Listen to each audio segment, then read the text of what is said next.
እንኳን በመንፈስ ቅዱስ ተጽዕኖ ስር በአርሴናል ተጽዕኖ ስር የሆነ ሰው ያስታውቃል። እንኳን በመንፈስ ቅዱስ ተጽዕኖ ስር በማንቸስተር ተጽዕኖ ስር በኳስ ተጽዕኖ ስር ያለው ያስታውቃል። በዘፋኝ ተጽዕኖ ስር ያለው ያስታውቃል።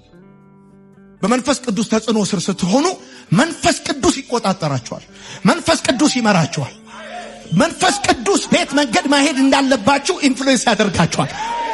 አሁን መንፈስ ቅዱስ ተጽዕኖ ያደረገበት ሰው ይገርምሃል፣ ለመደሰት ቢራ አይታየው። ከመንፈስ ቅዱስ የሆነ ደስታ እንግዲህ ጳውሎስ በፊልጵስዩስ እስር ቤት በነበረ ጊዜ ሁልጊዜ በጌታ ደስ ይበላችኋል። ደስታ ያለህበት ሁኔታ አይደለም፣ ከመንፈስ ቅዱስ የሆነ ስጦታ ነው። ስለዚህ እኛ ለምን ማንሰክረው፣ ለምን ማንጠጣው፣ ለምን ማንዘፍነው ሲባል እኛ በመንፈስ ቅዱስ የሆነ ደስታ ውስጣችን ስላለን። ኢየሱስ ጌታ ነው። በደንብ አድርጉና አሜን በሉ። በመንፈስ ቅዱስ ተጽዕኖ ስር የሆነ ሰው ደግሞ ልዩነት አለው። ንግግሩ ልዩነት አለው። አለባበሱ ልዩነት አለው። የሚውልበት ቦታ ልዩነት አለው። በመንፈስ ቅዱስ ተጽዕኖ ስር የሆነ ሰው ድካም ሊሰማው ይችላል፣ ሊወድቅ ይችላል። እንደወደቀ ግን አይቀርም። አዋራውን አራግፎ እንደገና ይነሳል። እግዚአብሔር ኃይሉን ያድስለታል። በደንብ አድርግና አሜን በል አንተ።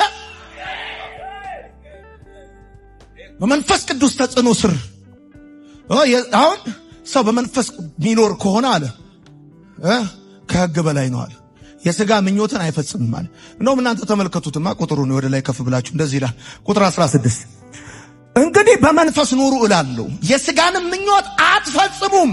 ትእዛዝ አይደለም ባይዘወይ በመንፈስ ኑሩ አለ። የሥጋ ምኞት አትፈጽሙ አይደለም ያለው፣ አትፈጽሙም።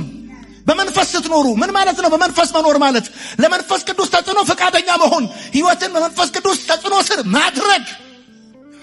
በመንፈስ ቅዱስ የሚመራ ሕይወት የእምነትና የፍቅር ሕይወት ነው።